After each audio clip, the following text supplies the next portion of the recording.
Faire le premier jour, le dernier jour. On l'a fait cette année le premier jour. Et donc sur le format, est-ce que ce format de 2 journées et demie, 2 rencontres, dont une journée de feu tactique, vous convient? Et faut-il faire la journée au début ou à la fin? Qui est le chef de chantier du groupe 1? C'est Carole?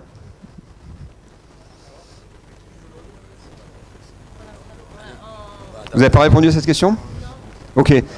Ça commence bien, hein, bravo. Je vois que les consignes étaient claires au début. On a répondu à la question sur le format des 2 jours et demi, mais pas la première. Alors peut-être, là-bas vous avez travaillé sur... Ah là, on a des bons élèves. Le groupe 6. Ouais, c'était un peu plus intéressant pour vous. Ouais. Merci.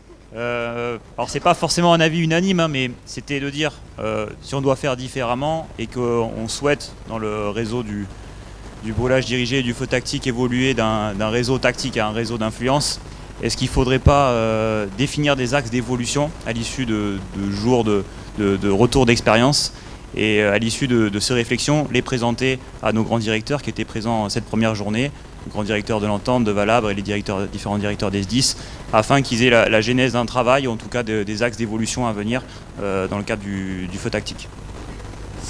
Alors si je comprends bien, ça veut dire qu'il faut orienter la journée différemment pour ne pas avoir que des rétex, mais vraiment avoir un temps de travail en fait dans cette journée. Voilà, vraiment avoir une partie retour d'expérience qui permettrait à l'issue de ces retours d'expérience d'en faire une synthèse et de définir les différents axes d'amélioration qui auraient à mener et les présenter à l'issue à nos directeurs.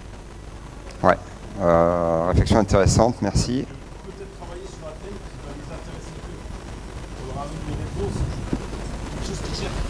Les directeurs. Oui. L'audience qu'on aura réussi à réunir, si on arrive à réunir la même audience sur les années suivantes. D'accord, ok. Merci. Et sur le positionnement de cette journée, ça veut dire quoi? Ça veut dire qu'il faudrait la conserver le premier jour, de fait? De fait, non. Si on n'arrive pas le premier jour à en sentir une synthèse, je pense que c'est un peu compliqué. Peut-être le deuxième jour, du coup. Et que le premier jour soit consacré à des retours d'expérience entre nous, avec un groupe de travail qui permettrait de définir les axes d'amélioration comme je disais tout à l'heure, et un deuxième jour ou le dernier jour, la rencontre avec les directeurs. D'accord, cette synthèse qui interviendra plus tard. D'accord. Est-ce que sur ce point il y a des compléments d'observation? Ouais, Jean-Yves. Je suis entièrement d'accord pour cette remarque. Effectivement, il manquait quelque chose, mais je ne pense pas qu'on puisse, sur une assemblée aussi grande que celle-là, donc travailler sur des axes d'amélioration. Par contre, créer une structure comme nous on s'est réunis en copie de brûlage dirigé. Donc est-ce qu'il ne faut pas créer une copie de feu tactique ou effectivement avec des représentants de façon à pouvoir donc travailler sur les évolutions et sur les axes d'avenir. Parce que on est un peu frustré, effectivement, on a vu des rétextes, mais qu'est-ce qu'on fait maintenant? Donc on n'a pas pu en discuter. Donc il manque quelque chose. Ok, merci. Donc on retient l'idée. Donc pour le coup, si on allait... Pour le moment, je vous propose... Romain prend des notes, évidemment. On note tout. L'idée, c'est pas d'apporter des réponses à tout aujourd'hui, mais au moins qu'on pose des pistes. Donc si je comprends bien, ça veut dire... on fait une journée de rétex, on a créé en amont un copil du feu tactique, et ce copil se réunit le soir même finalement pour établir un peu une feuille de route et des axes d'amélioration à présenter dans la suite des rencontres. Très bien, bon, je crois que c'est très intéressant. On passe à la deuxième question. Alors, feu tactique, quel type d'intervention faut-il favoriser? Un maximum de rétex ou moins d'intervention, mais plus ciblé. Alors, parce que vous avez compris que si on veut rester dans un même format, si on ne veut pas passer de 1 à 12 jours, soit on garde le même nombre d'interventions, avec beaucoup de retours d'expérience, soit on se dit on veut des choses plus ciblées, plus complètes, mais ça veut dire moins d'interventions. Comment est-ce que vous voyez les choses, Geneviève? Emmanuel. Emmanuel, pardon. C'est pareil, ouais, je sais. Donc, ouais, en fait, c'est bien parce que ça se complète avec ce qui a été dit avant.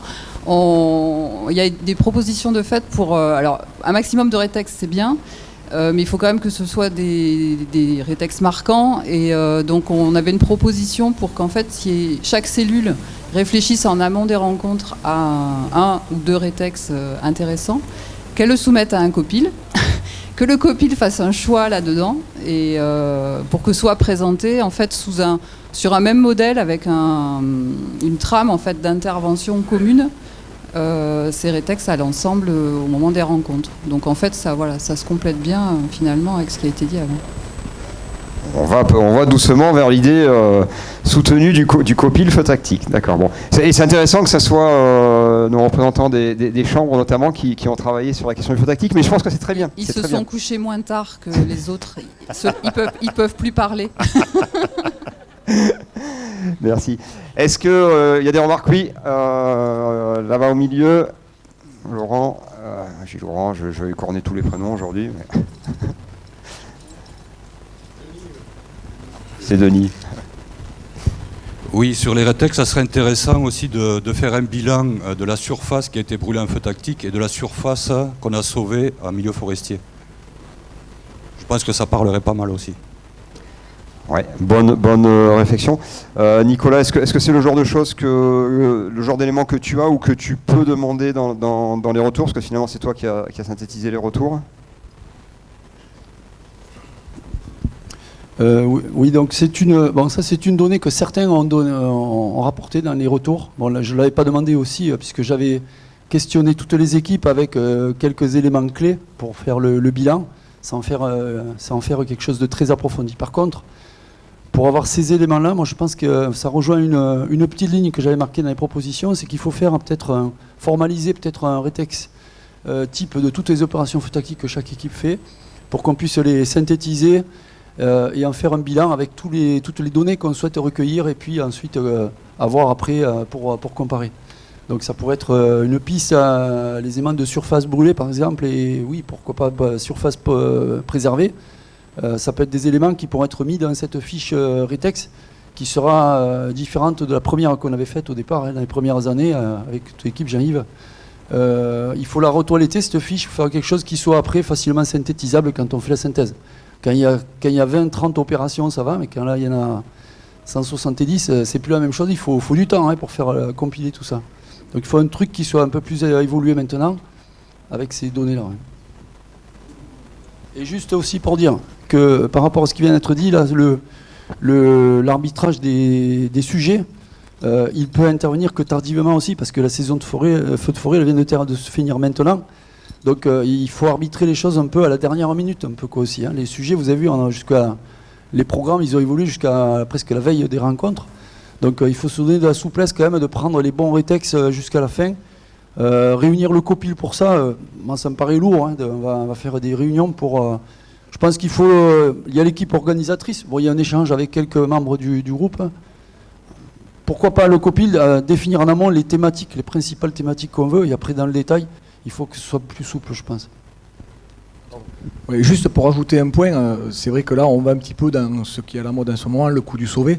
Il y a déjà des paramètres qu'on peut évaluer. D'ailleurs Nicolas dans son rétex sur l'Isère il a fait.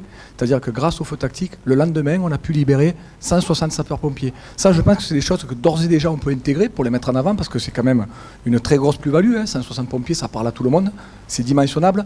Après, sur la superficie brûlée, c'est quand même beaucoup plus compliqué à dimensionner, parce que bon, qui sait vraiment où va aller le feu, est-ce qu'il va détruire les maisons ou pas, et ça va dépendre aussi des actions que l'on pourra anticiper, que l'on pourra mettre, et c'est difficilement paramétrable. Voilà. Par contre, concrètement et pragmatiquement, le nombre de pompiers désengagés, ça, d'ores et déjà, on peut le faire, et je pense qu'il faut l'intégrer dans une trame commune qu'on pourrait avoir. Ok, merci. Est-ce qu'il y a une dernière réflexion par rapport au feu tactique? Oui, une dernière remarque. C'est vrai qu'on a parlé d'humilité et ce genre de choses dès le début, ce qu'effectivement il le faut. Et je pense que dans les rétex, il faut y penser. Et penser à faire des rétex sur des erreurs. Penser à faire des rétex sur des erreurs, des choses qui ont mal tourné. Parce qu'on apprendra plus sur des cas comme ça. Tout le monde apprendra plus là-dessus que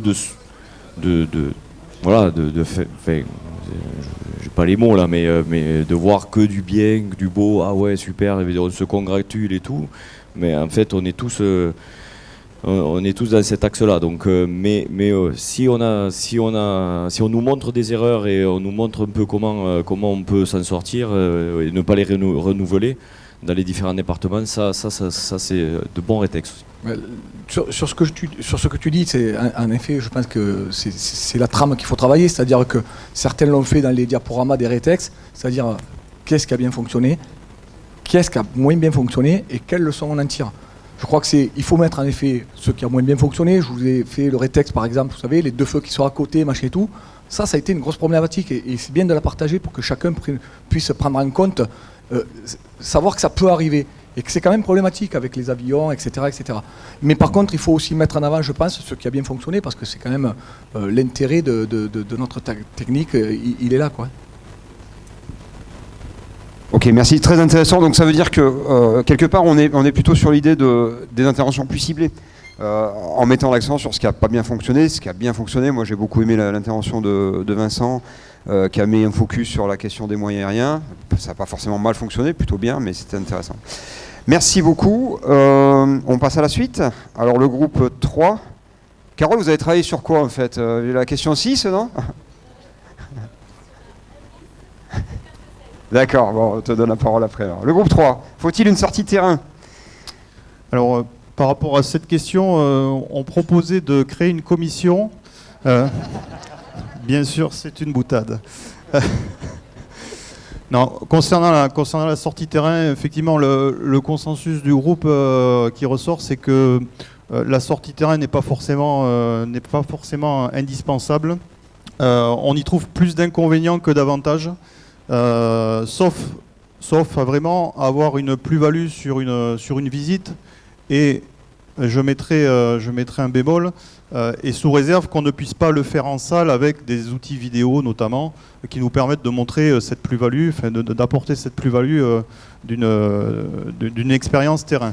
Voilà, donc pour nous, on pense qu'il ne faut pas forcément mettre dans l'organisation une demi-journée terrain qui prend beaucoup de temps, et on le voit par rapport à tous les sujets qu'on a abordés au cours de ces 3 jours, qui sont très nombreux, qui sont très riches d'enseignements, sur lesquels parfois, et il y a une question un peu juste après, je crois, qu'il évoque, où on a trouvé qu'on était passé très vite sur certains sujets. On a beaucoup vu. La preuve, c'est que le panneau 5 minutes, 2 minutes, il en a surpris beaucoup. Donc ça montre que ça manquait un peu de temps d'explication. Et puis je pense qu'en tant qu'auditeur, on attendait aussi parfois un peu plus d'explications et de détails. Donc c'est pour ça que voilà, quand on met tout dans la balance, pour nous franchement c'est pas indispensable, de manière à prioriser d'autres thématiques et d'autres séquences. Merci. Est-ce qu'il y a d'autres retours éventuellement contradictoires? Est-ce que d'autres pensent que c'est important, nécessaire de faire cette journée terrain? Oui? Tu veux prendre la parole? Geneviève, Emmanuel? Comme tu veux. Ouais, nous, en fait, on trouve super dommage de faire du trajet, beaucoup de trajets des fois, à beaucoup de gens, pour se rendre dans un endroit et pas aller voir sur place ce qui se passe. Voilà. Et alors, on proposait éventuellement cette demi-journée de terrain d'y faire aussi des présentations. Par exemple, la présentation de la cellule départementale, elle peut très bien se faire sur le terrain. L'intervention d'un éleveur, elle peut très bien se faire sur le terrain. Enfin voilà, il y a des choses sur lesquelles on a passé une bonne demi-heure hier matin. Ça peut très bien se faire en même temps qu'une présentation de terrain. On peut le combiner avec un rétex. Voilà. Alors c'est sûr qu'après il y a de la logistique, effectivement, pour se rendre sur place, il faut trouver un endroit qui soit pas trop loin. Il y a les véhicules. Effectivement, comme il y a énormément de monde, c'est peut-être compliqué à organiser. Mais bon, voilà, c'est un peu un regret quand même de ne pas pouvoir se déplacer et voir des choses vraiment. Juste pour... alors je pense, Manu, moi je partageais ton avis jusqu'il y a quelques temps, mais c'est aujourd'hui qu'à faire déplacer quand même plus de 200 personnes aujourd'hui, ça quand même devient compliqué, surtout sur les petites routes de montagne un peu partout. Alors c'est vrai que moi je pense, en effet, je rejoins ce qui a été dit tout à l'heure, s'il y a quelque chose d'intérêt à proximité immédiate, ça peut valoir le coup, voilà. Il ne faut pas se le priver. Par contre, après, c'est vrai qu'avec les drones, les nouvelles technologies, on peut arriver à faire des images qui nous permettent de gagner du temps. Et voilà. même si on a tous des belles choses à montrer dans nos territoires. Après, pour la journée terrain, là on a vu, on avait des fournisseurs qui étaient à l'extérieur, on allait les voir par petits moments, on peut peut-être regrouper, les faire venir peut-être un peu moins longtemps, enfin bon bref, mais cibler cette journée terrain sur la visibilité du matériel avec des présentations à l'extérieur, ça coupe une demi-journée. Voilà, ça peut être ça, et ça évite justement toute cette logistique de déplacement qui est compliquée.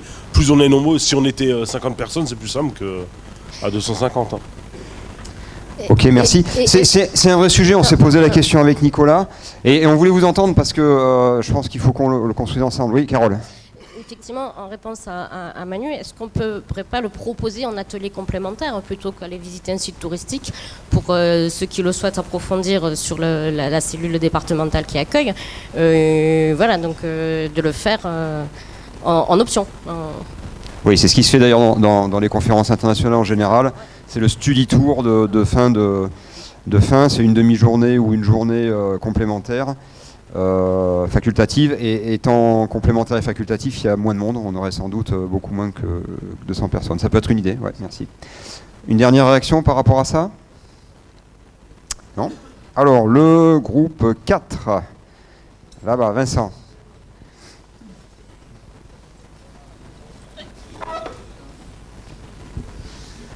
Alors pour le groupe 4, la question c'était parmi les présentations effectuées ici en Duze, lesquels auraient mérité plus de temps. À l'unanimité, le groupe pense que l'intervention, je crois que c'est Marc, l'agriculteur d'hier matin, a beaucoup manqué en longueur, et on pense que dans ce réseau, les éleveurs ne sont pas présents. Et je pense qu'on pourrait accueillir lors de ces rencontres peut-être plus d'éleveurs avec leurs problématiques, qui peut-être pas tout réglé par le brûlage dirigé, mais entendre de ce monde-là ou les témoignages des locaux et comment ils règlent leurs problématiques. Ça, c'est pour la première des choses. On a parlé de ce réseau tactique, technique qui doit devenir influent demain. Il faut le faire avec les gens qui ont de l'influence, et notamment nos élus. On n'a pas d'élus qui viennent dire pourquoi ils acceptent le brûlage dirigé ou pourquoi ils le refusent. On a des refus, on a parfois des communautés de communes qui ne connaissent pas encore le brûlage dirigé, pour lequel c'est des oppositions ou des discussions. Mais pourquoi pas essayer de travailler avec tout le réseau d'influence pour essayer de nous aider à trouver tous ensemble et collectivement des solutions. Les communes forestières, par exemple, peuvent être invitées, et puis on a la chance d'avoir aussi parmi nos brûleurs des élus, des maires, et qui pourraient inciter d'autres maires à venir témoigner. Et une troisième chose dont on a assez peu parlé pendant ces rencontres, un petit peu, c'est quels sont nos impacts sur la végétation. On a vu qu'il y avait une question, le temps de retour sur un brûlage, le temps de raclage des animaux. On s'aperçoit qu'il y a des études d'impact qui sont réalisées avant, pendant et après nos brûlages. Mais là aussi, je pense qu'il faut qu'on accueille les gens qui ont la donnée, qui réalisent ces études et qui nous fassent état de ce qu'ils regardent, de comment ils le font et comment on peut l'exploiter dans la suite et quelles solutions mettre en face. Voilà les trois éléments qui... Merci Vincent pour ces remarques qui croisent complètement des retours que j'ai eus en off de façon informelle hier soir. Carole, donc vous avez travaillé sur cette question aussi. Est-ce que ça rejoint les mêmes points ?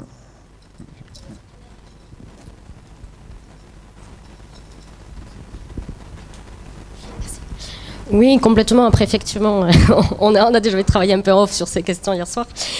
Donc, on est complètement raccord.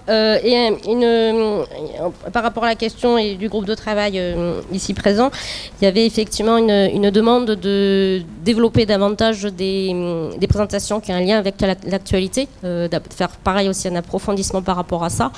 Et qui en fait aussi en cascade répond à la cinquième question, aussi à la difficulté derrière. D'une part, comme a évoqué Nicolas, c'est être en raccord entre la campagne feu de forêt, les actualités et le calendrier de planification des rencontres. C'est la première difficulté.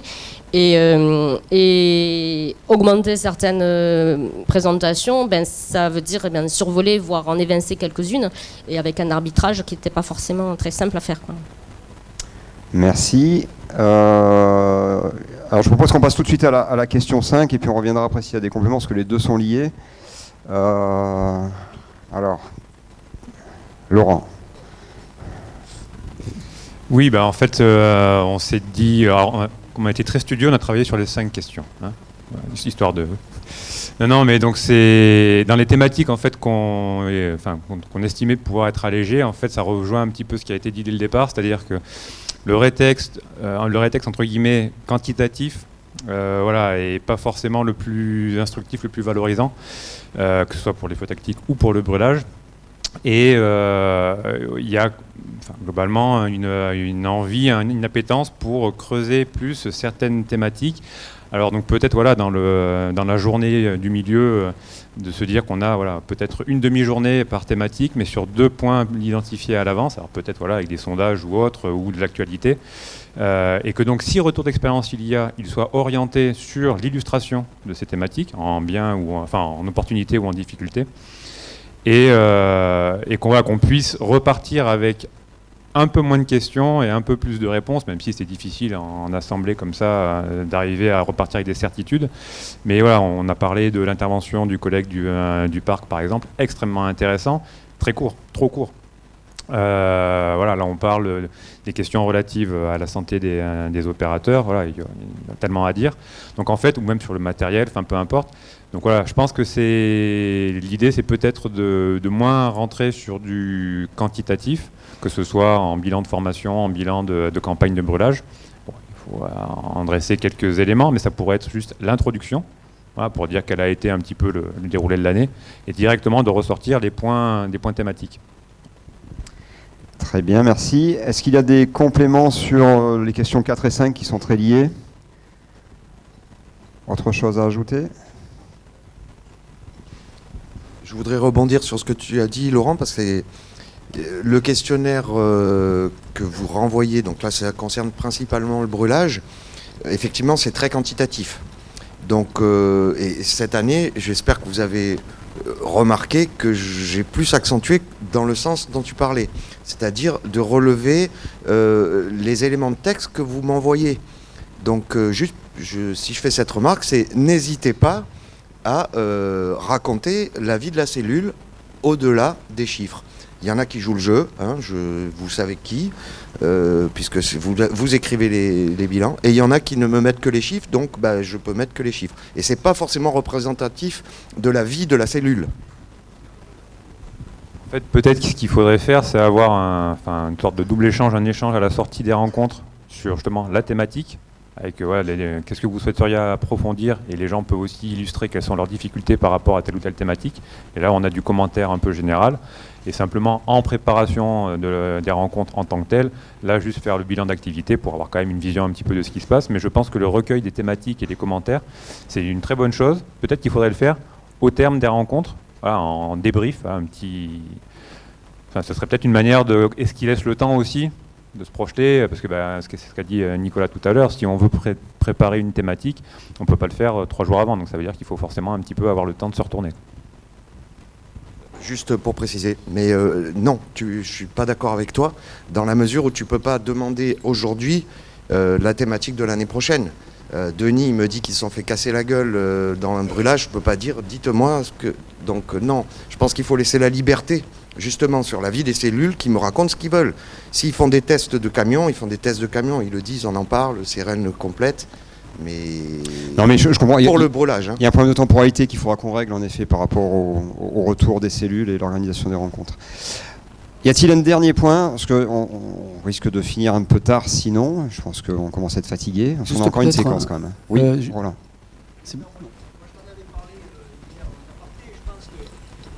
On a parlé en copie d'essayer de créer un réseau d'influence. Moi, je pense que ça commence par ouvrir les rencontres à un autre cercle, à d'autres cercles.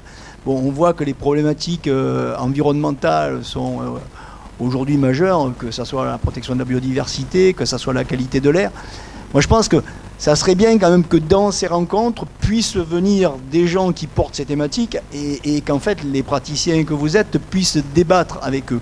Parce que, à la fois, ça permet aux praticiens de s'ouvrir à ces problématiques et donc, du coup, d'être peut-être moins en situation d'opposition tout le temps, en comprenant mieux quelles sont réellement ces problématiques-là. Et d'autre part, si les gens qui viennent sentent quelque part qu'ils peuvent être écoutés, s'ils arrivent à voir que quand même les choses ne sont pas faites n'importe comment, qu'il y a de la réflexion derrière, qu'il y a des plus-values, etc., ils peuvent être eux-mêmes porte-parole pour cette technique. Donc je pense que c'est important que les rencontres s'ouvrent et que ça ne soit pas tout le temps un cercle de convaincus. C'est-à-dire qu'on pourra progresser que si effectivement on arrive à s'enrichir de ce que les autres sont capables de nous apporter, si on est capable de comprendre la véritable problématique de la qualité de l'air. Pourquoi est-ce qu'il y a des élus qui sont contre? Peut-être parce que leurs vallées sont complètement enfumées pendant une semaine. Donc je veux dire, il faut essayer effectivement de laisser parler les gens, de les comprendre, de discuter avec eux de manière ouverte, posée. Voilà, je pense que c'est surtout, je pense, sur ce thème-là qu'il faudrait travailler, parce que l'aspect technique, bon, effectivement, on voit beaucoup de retours, on voit beaucoup d'expériences, mais bon, je partage ce qui a été dit là, c'est souvent très quantitatif et il n'y a pas forcément une plus-value technique. Bon, il y a quelques interventions, oui, mais il y en a trop et du coup, il n'y a pas toujours un véritable apport. Voilà. Très bien, merci. Un dernier point, rapidement. Ouais, juste l'ouverture vers un autre monde, mais aussi vers le monde des pompiers dans le nord de la France. Hein. Parce qu'il va être confronté au problème dans pas longtemps. Hein. On est d'accord. Et je pense que venir prendre un peu ce qu'on fait là, ça leur fera gagner du temps. Une seconde. Une seconde. Mais déjà, ne voyez pas un intérêt particulier, mais on n'a pas parlé quand même de la période des rencontres. Non, mais c'est surtout par rapport au changement climatique. On en a parlé. Et du coup, pour travailler... Non, arrêtez. Non mais alors, je vais aller droit au but. Je vais aller droit au but comme les collègues là-bas. Pourquoi pas début décembre, première quinzaine de décembre, ça permettrait de travailler. Cette barbe, ouais. Bon, enfin, voilà. Je viens de prendre un râteau, j'ai bien compris. Ouais. Donc 3 secondes. Ok, merci Hervé. Autre thématique, en effet, on n'a pas mis sur les questions, mais sur lesquelles il faudra qu'on réfléchisse. Bon, je crois que beaucoup de choses intéressantes ont été dites. Aurélien, tu as pris des notes? Puisque j'ai l'honneur de vous annoncer, tadadam, Nicolas va faire une dernière allocution. Puisque cette année, on avait mis aussi comme une petite nouveauté, enfin, pas une petite, une nouveauté, qui a été l'exposition de matériel et le partage avec les fabricants, les exposants. Donc on voulait... savoir donc ce que vous en pensez, et moi je tenais particulièrement à les remercier tous parce qu'ils ont répondu vraiment présents en nombre, hein, donc 7 exposants, et on voudrait savoir, donc je profite pour vraiment les remercier encore, et puis je voulais savoir un petit peu si cette formule vous a convenu, parce qu'on envisage de la renouveler. Est-ce qu'on renouvelle ou on continue comme ça, et ça permet quand même d'avoir des échanges et d'être aussi à la pointe de tout ce qui se fait, à la connaissance du matériel et des nouvelles technologies. Un retour on est sur d'accord pour quelqu'un? Ah, il y a quelqu'un qui veut parler là-bas? Non. Ah, d'accord, ok. Bon, je pense qu'on renouvellera, puisque globalement, comme on a eu beaucoup de satisfaction, je propose qu'on les applaudisse d'ailleurs, les exposants, parce que ça a été une première. Merci.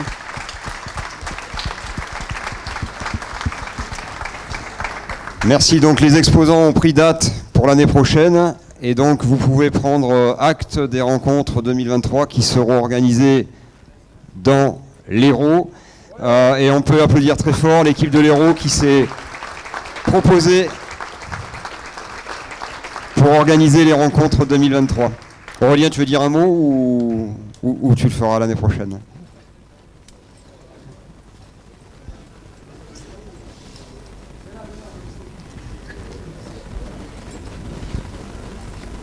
Alors on avait envisagé de damer le pion cette année, de le faire dans l'Hérault en 2022, mais comme vous avez été largement au-dessus de nos ambitions, on se contentera de vous accueillir en 2023, vraisemblablement au Cap d'Agde, pour gagner du temps sur la cornemuse, ça te permettra d'aller plus vite. Ouais, je vois qu'il est déjà intéressé. Non, ça c'est pour garder un petit peu l'esprit qui doit nous animer aussi au sein du réseau et de ses fondateurs historiques. Je pense à Bernard Lambert à cet esprit un peu de camaraderie qui fait aussi la force de nos spécialités opérationnelles. Donc vraisemblablement au Cap d'Agde, on a bien pris note de toutes les réflexions parfois contradictoires qui viennent d'être faites là dans la demi-heure écoulée, et on essaiera de répondre à ces attentes-là pour à la fois améliorer nos pratiques, les vulgariser plus largement. Et moi j'aime bien la vision de la DPFM parce que c'est vrai qu'on ne peut pas faire que de l'entre-soi. En tout cas, la première journée l'a démontré. Et il faut aussi que nos décideurs soient impliqués lors de ces journées-là. Et puis on essaiera aussi d'apporter une vision, ou en tout cas une approche très héroltaise des pratiques. Merci. Rendez-vous dans l'an prochain. Merci. Alors, on a pris un peu de retard, donc j'avais prévu une table ronde pour terminer. On ne va pas le faire sous forme de table ronde, ça serait trop long. Néanmoins, on va donner la parole à Jean-Yves Duré, qui aurait dû être avec nous de Corse. Je sais qu'il le regrette, mais qui a réussi à se connecter en visio, qui voulait passer un message fort. Alors, on ne va pas le faire sous forme de table ronde. Il faut que je bouge. Mais l'idée, c'est quand même que... Je ne sais pas où je dois me mettre. L'idée, c'est quand même d'interagir avec lui. Il y a des gens qui ont des choses à dire dans la salle, donc on leur donnera la parole après. Jean-Yves, j'espère que tu nous entends bien. Nous, on ne t'entend pas pour le moment, mais ça va venir dans 5 secondes. Et dès que c'est le cas, la parole est à toi.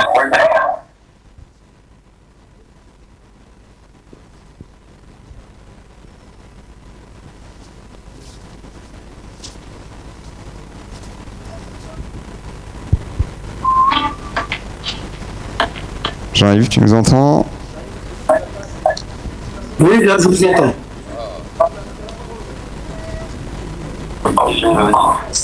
C'est bon. Alors d'abord, bonjour à tous. J'avais prévu d'aller en rencontre cette année, mais le Covid n'a pas voulu. Donc malheureusement, je n'ai pas pu participer. Voilà, ce que je voulais intervenir sur un point. Je voulais partager avec vous des inquiétudes, des interrogations et une proposition. Depuis plusieurs années, des techniciens, des experts, des chercheurs alertent sur le comportement des incendies à venir. On entend de plus en plus souvent parler de méga-feux, de feux hors normes en Europe. Tout porte à croire en effet qu'on aura à combattre des incendies avec des comportements inconnus jusqu'ici, du moins pour nous en Europe du Sud. Il y a eu de nombreux signes d'alerte en Catalogne, au Portugal, en Grèce, mais on n'en tire pas jusqu'à présent d'enseignement.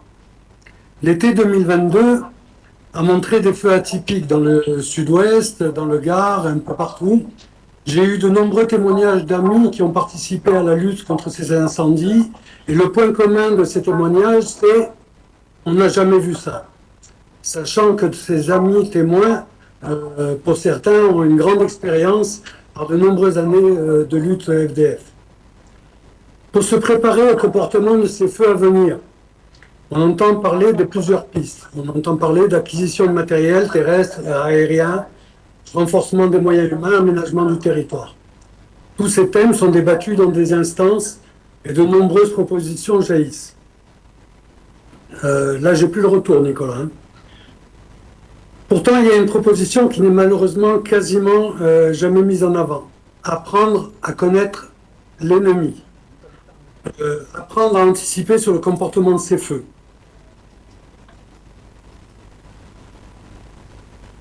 Vous m'entendez toujours? Donc apprendre à anticiper sur le comportement de ces feux. Aujourd'hui, toutes les formations FDF abordent d'une façon extrêmement basique le comportement des incendies. Certains disent même on sait faire. Oui, c'est vrai, pour des feux classiques, le système français a prouvé toute son efficacité, mais pour des feux extrêmes, ça devient un peu plus compliqué. Apprendre à connaître l'ennemi, nos amis espagnols, italiens, portugais ont commencé depuis quelques années cet apprentissage qui se traduit par des formations d'analystes feux de forêt. Le SDIS 13, avec les Catalans, ont aussi réalisé des premières formations. En Corse, dans le cadre de MESTA, du programme européen MESTA, il y a eu aussi une première session expérimentale. Nous savons tous que le feu a des zones qui lui sont favorables ou défavorables en lien avec le combustible, la météo, le relief. Mais savons-nous exploiter, intégrer et combiner toutes ces données? Avons-nous eu tous une connaissance approfondie du comportement du feu, des combustibles, en fonction de leur espèce, de leur état hydrique, de leur structure? Utilisons-nous tous les prévisions météo de court terme? Juste un petit sondage qu'on pourrait faire entre nous. Est-ce qu'il y a beaucoup de monde qui utilise, par exemple, les données du site EFIS, Copernicus, en complément des données météo de Météo France, qui utilise les hémagrammes? Cette connaissance permettra bien évidemment une lutte plus efficace, une meilleure anticipation dans les meilleures conditions de sécurité, mais aussi de prévoir des types d'aménagements préventifs. Une meilleure connaissance des travaux à réaliser pour que la lutte devienne moins inégale. Très prochainement, il va sortir un guide de sylviculture préventive par l'ONF qui va nous ouvrir de nouvelles pistes. Nous avons aujourd'hui la chance d'avoir des outils facilement accessibles. Nous avons une foule de données, météo, par Météo France, par les FIS. Nous avons un monde scientifique qui ne demande qu'à nous accompagner. Les analyses portées par ces personnels formés seront une aide précieuse pour les COS, pour les PC, pour les CODIS et une grande avancée pour la lutte et la prévention des feux de forêt. Donc il nous faudra construire ces formations avec des contenus bien spécifiques, bien pointus, de façon à améliorer donc ces conditions de lutte et de prévention. Moi, ce que je souhaiterais, c'est que cette idée de formation analyste, elle va voir le jour de plus en plus, et on va avoir besoin, vous allez avoir besoin du soutien de tous pour qu'elles prennent vie et pour qu'on puisse les construire. Voilà, c'est juste le petit message que je voulais vous porter. Je sais que dans la salle, il y a pas mal de personnes qui sont déjà impliquées dans ces formations. J'espère que la discussion pourra s'ouvrir là-dessus. Merci beaucoup Jean-Yves, merci mille fois. Excusez ma voix, mais le Covid laisse encore des séquelles. On l'a compris et on t'applaudit très fort. Merci beaucoup. Tu l'as surmonté, tu as eu raison du Covid. Merci Jean-Yves. Alors, je pense que la discussion est ouverte de façon intéressante. Alors, il y a plusieurs personnes qui devaient intervenir à ce sujet. Vincent, je ne le vois plus. Il est parti, Vincent? Où il est? Vincent, on souhaiterait que tu nous dises un petit mot, parce que Jean-Yves a évoqué le fait que les Bouches-du-Rhône faisaient partie des départements qui ont lancé une démarche. Est-ce que tu peux très rapidement nous donner ta vision des choses, s'il te plaît? Ouais, ça aussi, je crois que c'est des choses qu'on a entendues pendant ces rencontres. Hein. On a entendu la phrase « Comment peut-on combattre un ennemi qu'on ne connaît pas ?» Et forcément, on s'aperçoit que notre population change, nos jeunes changent, on a de moins en moins de chasseurs, on a de moins en moins de cueilleurs, on a de moins en moins de gens qui passent du temps en forêt et quand ils se lèvent le matin, ne sont pas en capacité, comme Marc, de savoir si ça va brûler ou pas. Et ça, on s'aperçoit que progressivement, on le perd et surtout, on ne sait pas accueillir tous nos jeunes qui rentrent pour leur donner les bons indicateurs. Donc, les indicateurs, ils existent, l'histoire existe, les travaux sont en cours. Le colonel Pérez, ici, a beaucoup travaillé sur les indicateurs de feu dans les Landes. Et donc, pourquoi pas travailler sur et essayer de répondre à une seule question. Demain, j'ai telle condition météo. Dans le passé, à condition équivalente, qu'est-ce qui s'est passé? Et de dire à un chef d'agré, de dire à un chef de colonne, de dire à son directeur, chef, demain, c'est telle condition. Ces conditions-là, on a vécu tel événement. Qu'est-ce qu'on avait mis comme dispositif préventif? Qu'est-ce qu'on avait fait pour vivre cette journée-là? Et anticiper, on en a parlé d'anticipation aussi, sur la gestion des grands incendies, et surtout maintenant leur durée. Marc Castel nous l'a dit, on ne lutte plus contre les feux, on les gère. On met de la gestion dessus. C'est-à-dire qu'on ne les arrête plus, on les gère. Et demain, on a, nous, l'opération, l'anticipation, et demain, il y aura la planification. Donc du coup, il faut mettre des outils en place. Et notamment, ça passe par l'analyse du feu, c'est-à-dire toutes ces données qui existent aujourd'hui, qu'il faut compiler, qu'il faut un peu analyser, de l'expérience qu'il faut réacquérir tout simplement en regardant la végétation, réapprendre à regarder les végétaux, réapprendre à les écouter, comment s'est comporté le feu. Et regarder ces feux, ne pas que les faire, même les tout petits nous portent beaucoup d'enseignements, et de savoir quand est-ce qu'on va basculer ou pas. Ensuite, chacun devra se faire ses propres analyses. Chacun devrait être en capacité d'acquérir des compétences et des connaissances qui lui permettent de se sentir plus à l'aise. Pour nous, dans le 13, il n'est pas normal qu'un chef de groupe parte le matin, comme il partirait le 10 août 2016 où on a eu une journée extraordinaire. Si ce matin-là, quand il prend son groupe, il ne sait pas qu'il va se faire casser la figure, c'est dangereux. C'est dangereux pour lui, c'est dangereux pour ses hommes. Donc c'est de lui dire le matin, attention, aujourd'hui tu prends un groupe, mais sache que dans la journée, il peut se passer ça. Et au moins il prépare ses gars. Et tout ça, c'est la planification, c'est l'anticipation. Et on a travaillé beaucoup avec Sébastien là-dessus, sur les comportements des feux, les polygones. Donc c'est peut-être des choses qu'on pourrait commencer à diffuser, à communiquer. On a beaucoup parlé avec Jean-Yves. Il y a des formations qui peuvent se mettre en place. Et forcément, on essaiera de gagner encore plus sur le feu. Merci. On peut l'applaudir. Merci beaucoup, Vincent.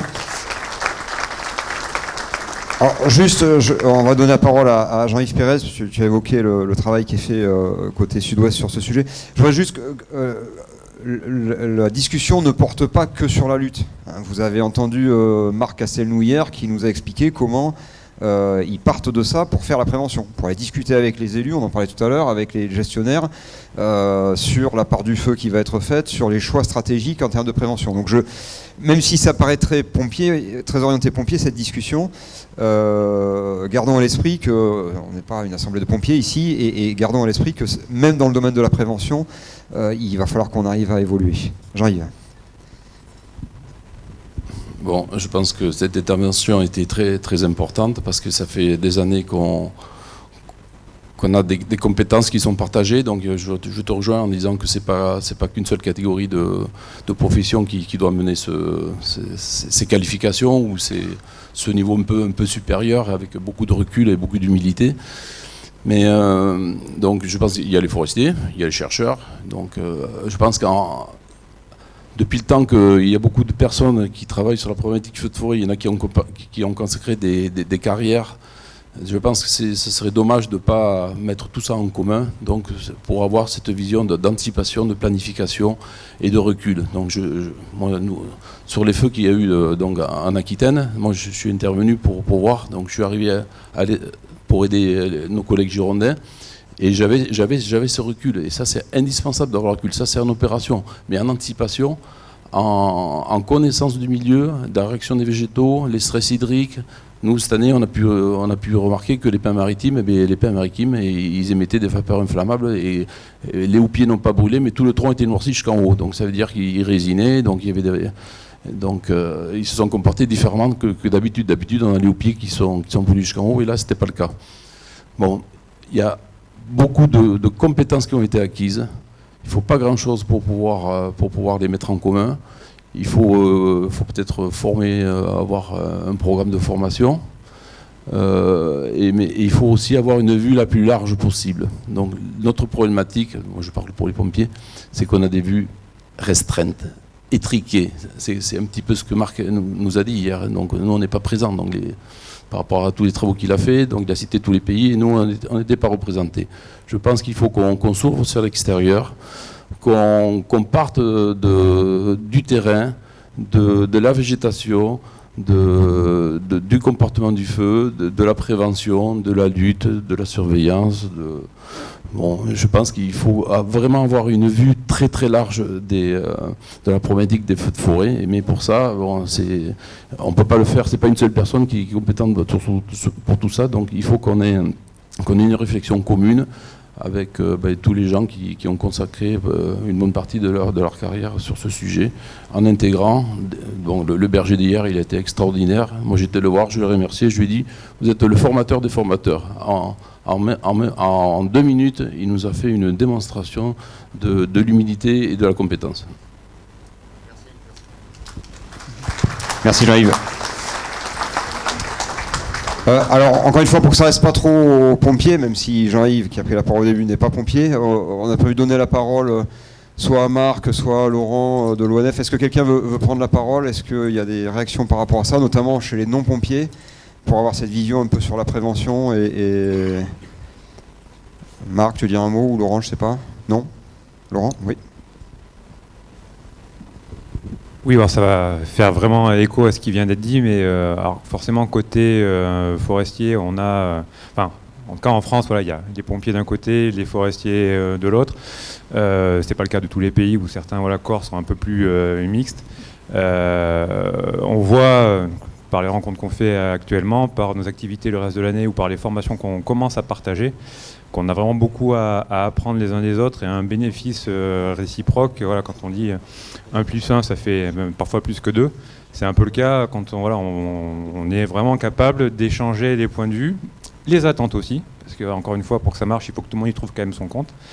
Et donc oui, cette approche globale, pour reprendre les termes de la doctrine nationale, elle est vraiment extrêmement importante, et voilà, notamment sur arriver à trouver des moyens de mettre en commun et d'objectiver en fait nos connaissances réciproques. Donc il y a la question du réseau des analystes, le brûlage dirigé en est une autre. Les formations organisées, alors, je connais celles qui sont organisées à Valabre, où voilà, il y a des pompiers, des forestiers, parfois aussi sur la RCCI, les gendarmes.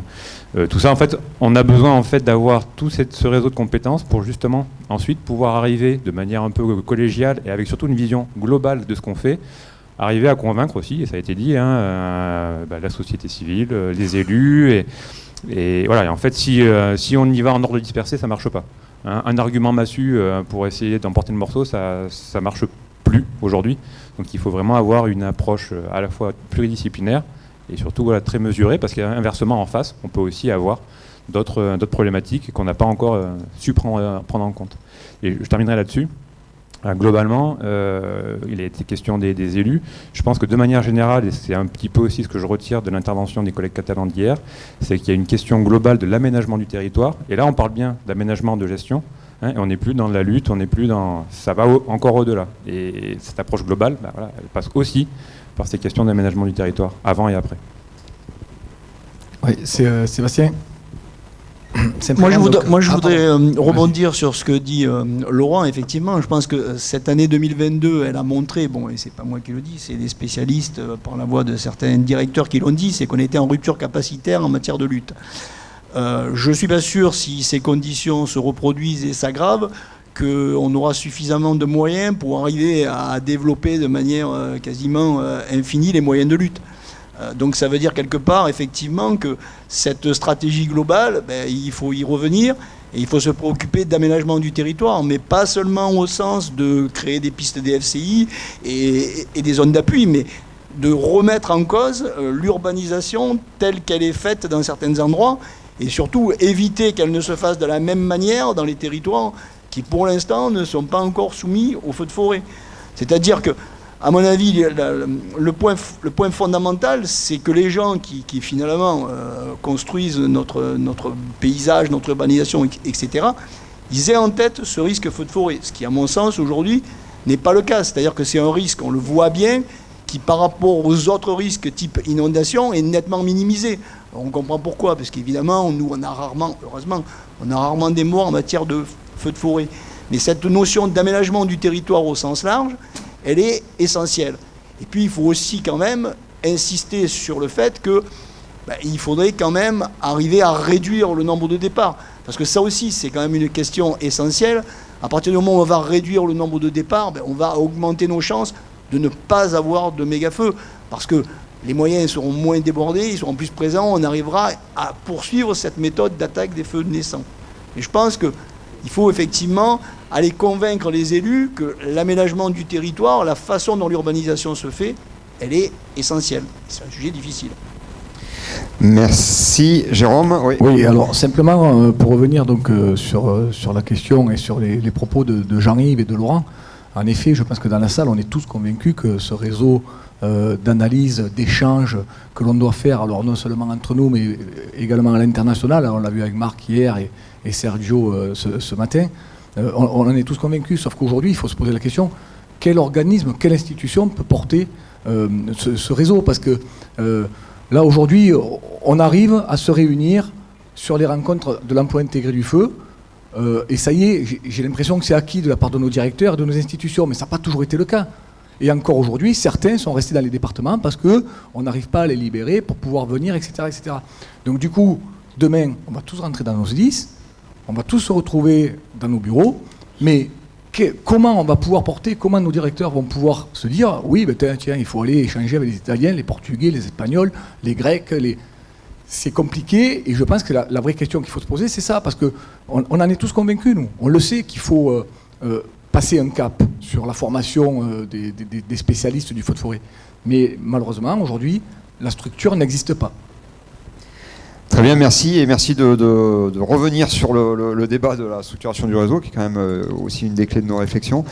Est-ce qu'il y a une dernière observation sur ce sujet? Alors je sais qu'on jette un peu un pavé dans la mare, hein, on n'a pas apporté de réponse ce matin, mais ça me semblait important de le faire, vu ce qu'on évoquait tout à l'heure.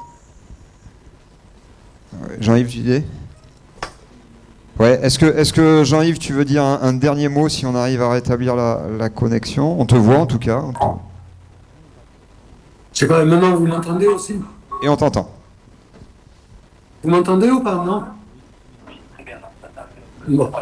Non, ce que je voulais dire, c'est que la formation auquel je faisais allusion, c'est une formation complètement à construire sur la base un peu de ce qui se fait en Catalogne. Vous avez eu la venue de Marc Castegnou qui a dû pouvoir vous exposer un peu sa vision, mais j'ai retrouvé un peu les mêmes compétences. C'est vraiment difficile. J'ai retrouvé un peu les mêmes compétences au Portugal, dans la région de Coimbra. J'ai retrouvé les mêmes compétences en Italie et en Toscane. Donc c'est des compétences beaucoup plus pointues qu'un simple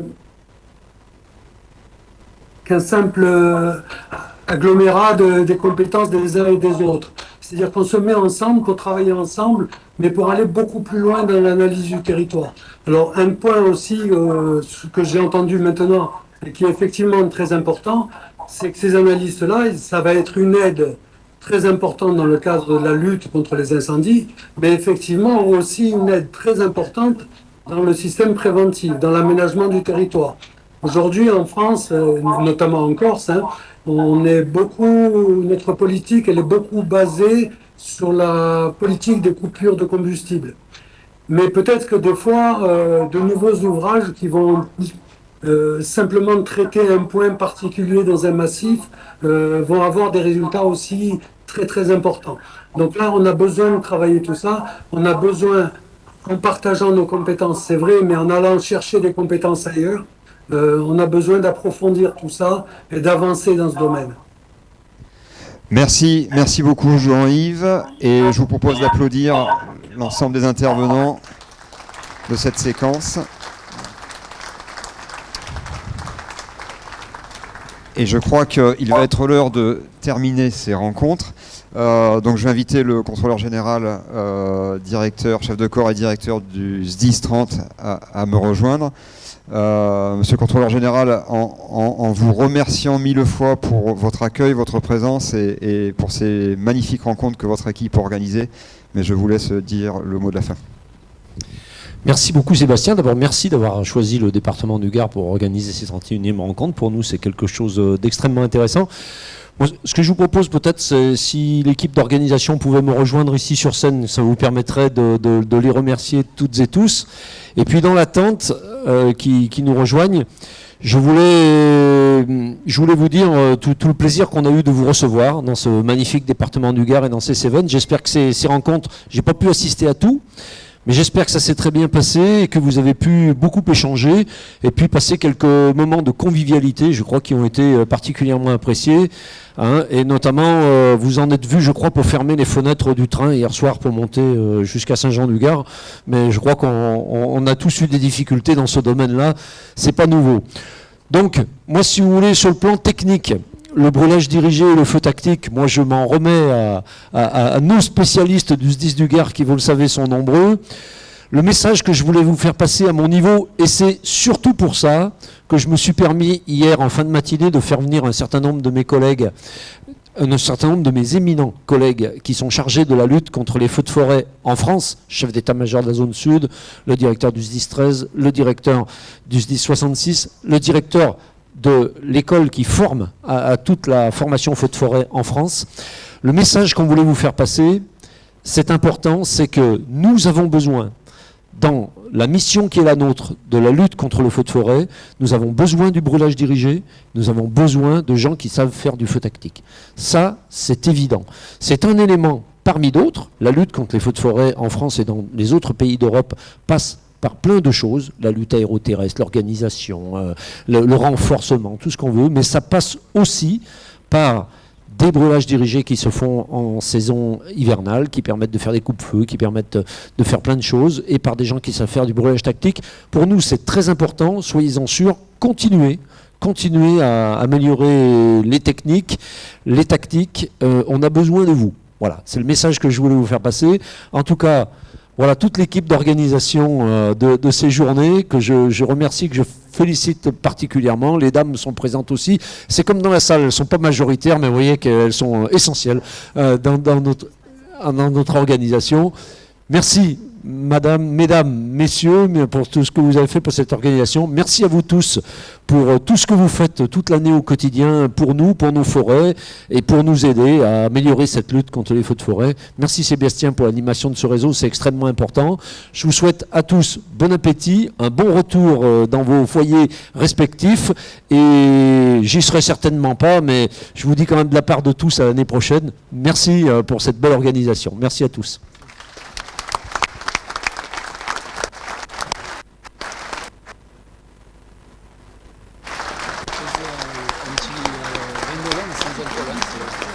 Oui, je suis à la route.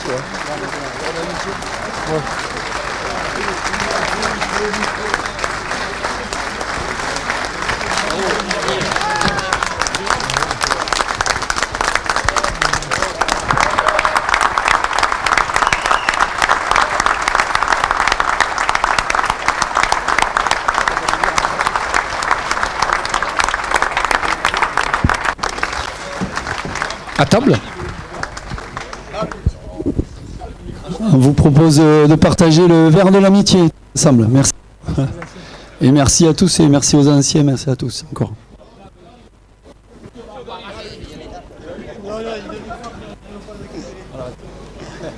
Tiens.